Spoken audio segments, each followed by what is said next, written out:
Very good morning, dear students. Today I am going to start the seventh part of chapter Enemy, and this is the last part. I need to recapitulate the characters. That is Sadao, his wife Hana. They both were Japanese. They both met in America at professor's house. They married very professionally. After that, they were having two children. They were having two servants at their home, Gardner and Yumi, and in between, they met an American person whom they treated.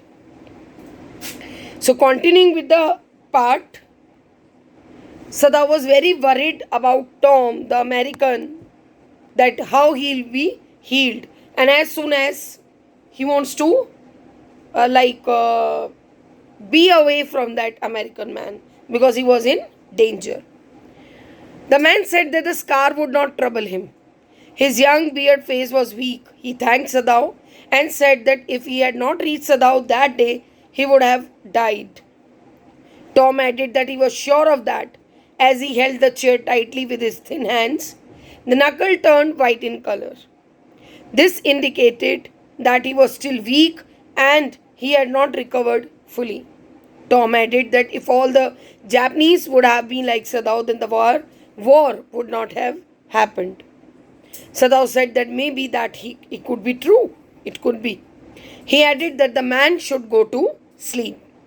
Sadao slept badly that night. Time and time again he woke thinking he heard the rustling of footsteps, the sound of a twig broken, or a stone displaced in the garden. Such type of noises were disturbing him. All night he imagined that maybe essence came in his home. He was in anxiety. In the morning, Sadao made an excuse to go into the American man's room. He had planned that if the man was gone, he would tell Hana that the general had ordered for him to be removed from there. When he opened the door, he saw the man who had lots of yellowish colored hair was sleeping. He could hear the sound of breathing. Sadao closed the door of the room. Sadao said to Hana that the man was still asleep. He added that now he was well and did not need to sleep like that. Hana again asked Sadao that what they should do with the man. Sadao shook his head and promised her that he would decide it 1 or 2 days. Sadao thought that perhaps the killers would come the next night. The night was windy. He heard the sounds made by the branches as they bent due to the wind, and the partitions made whistling sound as the wind passed through them. Hana woke and asked that they should close the partition door of the man's room. But Sadao refused and said that the man was capable to do himself. The next morning, the American man was still there. Sadao was hopeful that they might come on the third night. Instead of the wind, there was rain that night. The garden was full of noises as the water dripped down from the roof and tiny rivulets flowed through the garden. Sadao slept a little and jumped as he heard a loud noise. He was somehow like having anxiety, he was disturbed. He was thinking that when he can get rid of this man. Hana heard the loud crash and asked what it was. The baby also woke up and started crying. Hana wanted to go and check it out, but Sadao stopped her. Hana screamed at him and asked what the matter was. Sadao spoke slowly and asked her not to go. He was scared, and his scare affected Hana too. She stood without breathing and waited. There was silence, and both of them crawled back into the bed with the baby lying on the bed in between them. In the morning, Sadao went into the guest room and saw the man was still there. He was happy and had taken his bath and had started moving around. He had borrowed a razor from the Sadao the previous day and had shaved his beard. The color of his cheeks was slightly pinkish, which indicated that he was recovering and regaining good health. Sadao wrapped his traditional Japanese gown around his tired body. He was tired because the curiosity had kept him awake for 2 consecutive nights, means continuous. He decided that he could not pass one more night in such a way. He was not bothered about the man's life, but he could not bear the stress and anxiety any longer. Sadao said to the man that he was well now. He lowered his voice and said that he was strong enough to sail a boat. Sadao planned that if he arranged a boat, stock it with food and extra clothing, the man would be able to row it to the nearby island. As the island was so close to the coast, it had not been guarded. It was not inhabited as it sunk into the sea during the storms. It was not the season of the storms at that time. The man could live on the island until he stopped. A Korean fishing boat passed by. The Korean fishing boats passed near the island as the sea was very deep there. The young man stared at Sadao as he understood his words very clearly. He asked that was it necessary for him to do so. Sadao pleaded that he must understand that the fact that the man was living at his house was known to everyone now. The young man agreed with him and said, "Okay." He moved his head to indicate his acceptance. Sadao left and did not meet the young man until evening. During the day, he made the arrangements. As it became dark, Sadao pulled out a big boat to the shore. He placed food and bottled water in it that he had bought secretly during the day. He kept 2 quilts. He had purchased them from the pawn shop. Means everything was arranged. As there was a high tide in the sea, he tied the boat to a pole. It was a dark, moonless night, and Sadao worked without a torch. He did not want to be spotted by anyone. When Sadao came home, he pretended that he was coming from work so that the Hana will not be able to guess anything. Hana served him the evening meal and said that the Yumi had visited them that the day as she missed the baby a lot. Although Yumi was modern, she did not eat with Sadao. Now Sadao said that as soon as the American man left, the servants would return. That night, before going to bed, Sadao visited the man. He checked his body temperature, the wound, his heartbeat, and checked means everything. The heartbeat was unsteady due to excitement as he was about to leave their home. The man's lips were pressed together. His eyes were red in color, which seemed to be burning with fire. The scars on his neck were still red as they had not healed yet.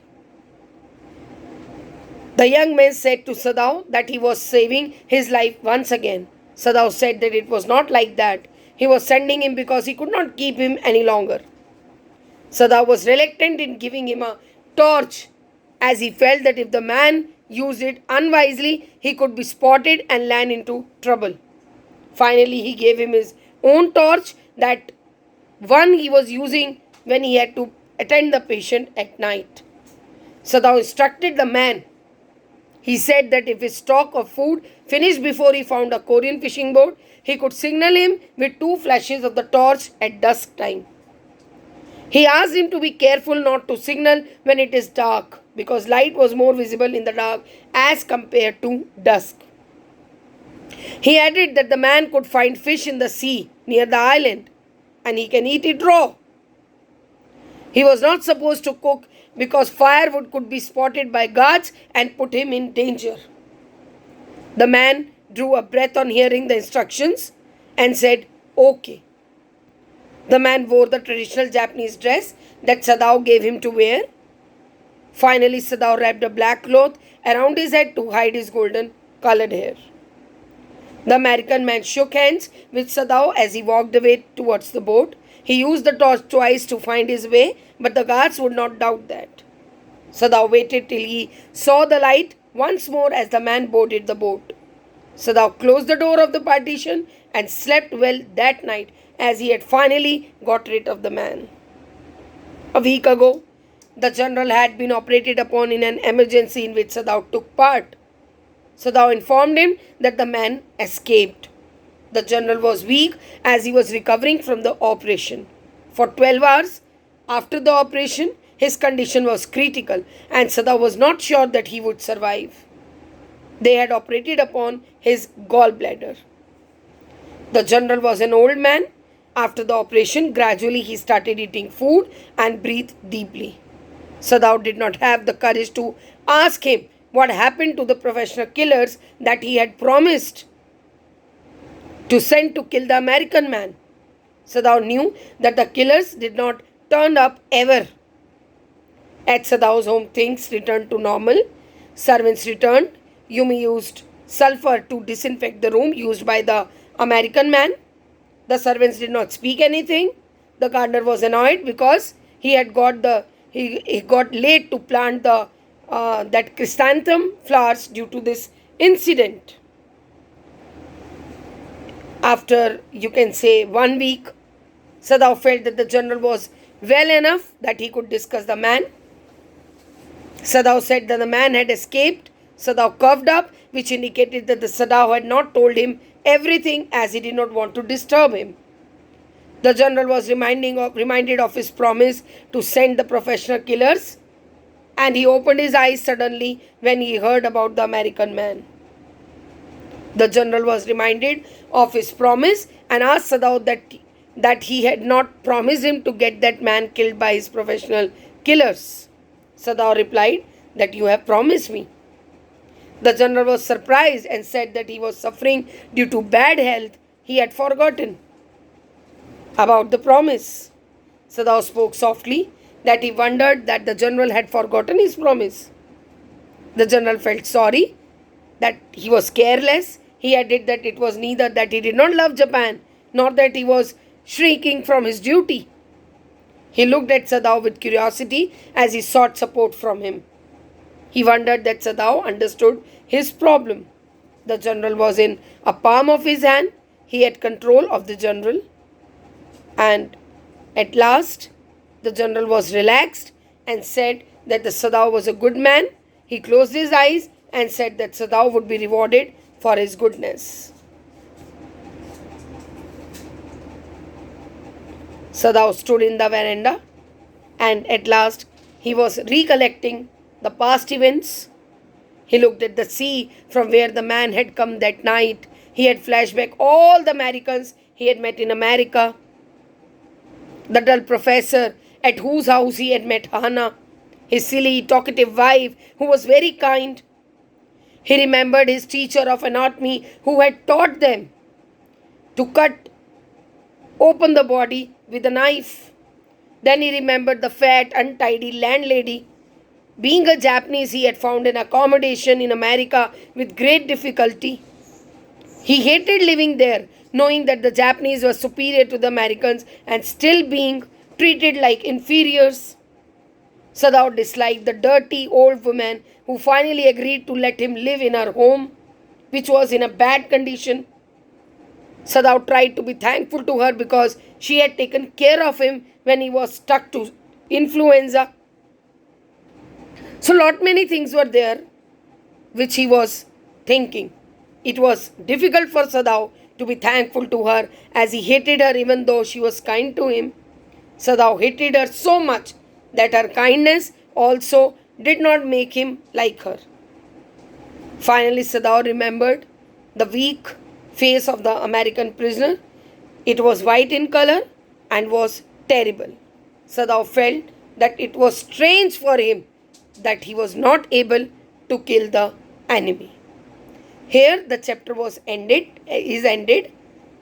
We'll meet you for the next. All in all, this chapter Enemy is based on that being a doctor, it was his first and foremost duty to treat the patient.